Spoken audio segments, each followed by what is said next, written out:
ओम नमस्ते जी। आइए आज की चर्चा प्रारंभ करते हैं। ऋग्वेद का ये मंत्र है ओम। पृथक प्रायन प्रथमा देवहूतयो किण्वन्त श्रवस्य निदुष्टरा नयेषे कुर्यज्जियां नावमारुहमीर्मेव तेन्यविशन्तः केपयः। प्रथम कोटि के विस्तृत ज्ञानी देवहूतया दिव्य गुणों का आह्वान करने वाले पृथका अहलाद अल्लाहदा प्रायन जाते हैं ये दुष्टराह बड़े दुस्तर सर्वस्यानि सर्वणीय यशों को अकृणवत प्राप्त कर लेते हैं, किंतु ये जो यज्ञाम इस यज्ञ रूपी नाव पर आरूहम चढ़ते हैं, चढ़ने में न सोकु समर्थ नहीं होते, ते वे के पयः कृत्सित शास्त्र विरुद्ध कर्म करने वाले ईर्मा एव यहाँ इसी लोक में दलदल में न्यविसंतः नीचे नीचे धंसते चले जाते हैं। इस मंत्र में विशेष प्रकार से बातें कही गई हैं और 4 बातें इसमें बताई गई हैं। तो क्या है? पहली बात है कि दिव्य शक्तियों को आमंत्रित करके अपने पास जमा करने वाले महापुरुष प्रथम कोटि के मनुष्य होते हैं और संसार के साधारण मनुष्यों में व्यक्तियों में पृथक चलते हैं, अलग चलते हैं। पहली बात बताई गई है कि जो दिव्य शक्तियों को आमंत्रित करते हैं, दिव्य शक्तियों को अपने पास जमा करते हैं, वे क्या हैं? प्रथम कोटि के मनुष्य हैं और संसार के साधारण मनुष्यों से वे अलग चलते हैं, पृथक रहते हैं।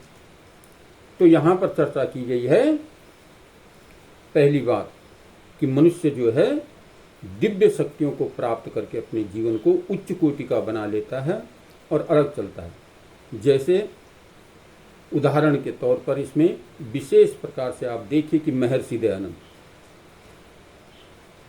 जिन्होंने अपने जीवन को दिव्य बना दिया, अलग बना दिया और सारी शक्तियों को अपने जीवन में अर्जित किया, आमंत्रित किया। अनेक प्रकार की शक्तियां उनके जीवन में थी। तो इस प्रकार से जो है, जो मनुष्य उत्तम कोटि का होता है वो सारी शक्तियों को, दिव्य शक्तियों को अपने अंदर समाहित कर लेता है और संसार से अलग हो जाता है। दूसरी बात कही गई है कि वे संसार में ऐसे अद्भुत कार्य करते हैं जो बहुत ही कठिन होते हैं, जिसको कोई कर नहीं सकता। ऐसे कठिन कार्यों को जो है वो करते हैं, उस संसार में अलग होते हैं और अद्भुत कार्य करते हैं। ये बड़ी अद्भुतता है। महर्षि दयानंद के अंदर ये सारी बातें घटित होती हैं। बड़े अद्भुत थे, उच्च कोटि के उत्तम विद्वान और अद्भुत भक्त थे। उन्होंने, कहते हैं, एक बार सभा में बैठे हुए थे और चर्चा कर रहे थे, देखो कि अभी कुछ कौतूहल होने वाला है। और कुछ समय के पश्चात जब अपने भक्तों को ये बात बता रहे थे कि अभी कुछ क्षणों में कौतूहल होने वाला है, तो कहते हैं कुछ समय के पश्चात वहां पर एक व्यक्ति आए, एक सज्जन आए, और जिन्होंने अपने साथ जो है लड्डू रखे हुए थे और वो लड्डू स्वामी जी को भेंट किए। 4 लड्डू थे। जब स्वामी जी को भेंट किए तो स्वामी जी ने उनमें से एक लड्डू उस व्यक्ति को खाने के लिए दिया कि लीजिए, प्रसाद तौर पर आप इसे लीजिए। उसने लेने से मना कर दिया, इनकार कर दिया। बार बार कहने पर भी जब उसने मना किया, तब स्वामी जी ने बताया कि इसमें जो है जहर मिला के ला रखा है, इसने जहर मिला रखा है। तो इस प्रकार के अद्भुत भट्ट होते हैं, शक्तियों को जो अर्जित कर लेते हैं, पता कर लेते हैं जो है जीवन में अब क्या होने वाला है। तो इस प्रकार के जो व्यक्ति होते हैं वो अद्भुत कार्य करते हैं, शक्तिपूर्वक कार्य करते हैं, महान शक्तिवान होते हैं। और तीसरी बात कही है कि वे यज्ञ रूपी नौका पर चढ़कर ही प्रथम कोटि के बनते हैं और इसी कारण अद्भुत काम करने की शक्ति उनमें आती है। कहते हैं यज्ञ रूपी नौका पर बैठ करके वो अद्भुत कार्य करते हैं। इसलिए हमें भी अपने जीवन में यज्ञ को अपनाना चाहिए।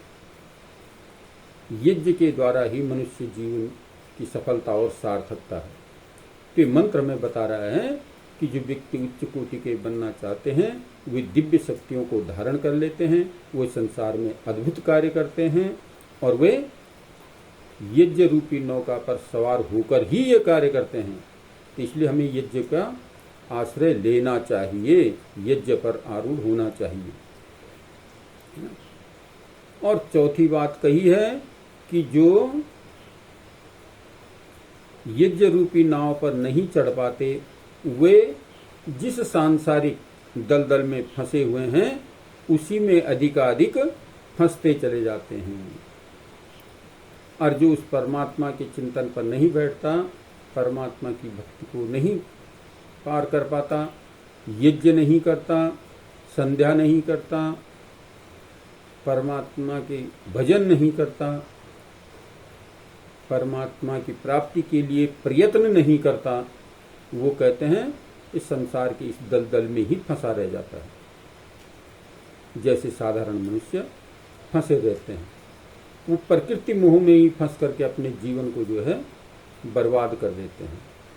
इसलिए इस प्रकृति से ऊपर उठकर, इस धरती से ऊपर उठ करके हमें यज्ञ करना चाहिए, परमात्मा की भक्ति करनी चाहिए और अपने जीवन को उन्नतमय और शक्तिशाली बनाना चाहिए, दिव्य गुणों से युक्त करना चाहिए। ये मंत्र बता रहा है कि हमें उच्च कोटि के भक्तों की तरह हमें भी अपने जीवन को उच्चतम बनाना चाहिए। महापुरुषों का संग करके, महान लोगों की संगति में बैठ करके अपने जीवन को उन्नत में करते हुए अपने जीवन को सफल और सार्थक बनाने का प्रयत्न करना चाहिए। इस प्रकार से यदि हम अपने जीवन को चलाने का प्रयत्न करते हैं तो हमारा जीवन सफल और सार्थक होता है। तो ये मंत्र में बता रहा है, 4 प्रकार की प्रेरणा हमें दे रहा है कि क्या है, शक्तियां को वो आमंत्रित करते हैं, बुलाते हैं, यानी उस सत्य को अर्जित करने का प्रयत्न करते हैं। दूसरी बात कि वे शक्तियों को प्राप्त करके अद्भुत कार्य कर लेते हैं, यज्ञ करते हैं। तीसरी बात, और यज्ञ के द्वारा ही इन शक्तियों को प्राप्त करते हैं। और चौथी बात, जो इस प्रकार के कार्य नहीं करता वो इस सांसारिक दलदल में ही फंसा रह जाता है। तो आइए हम इस दलदल से ऊपर उठें और अपने जीवन को उच्च और पवित्र बनाने का प्रयत्न करें इस मंत्र के आधार पर। तो आइए आज की चर्चा को यहीं पर विरमित करते हैं। ओम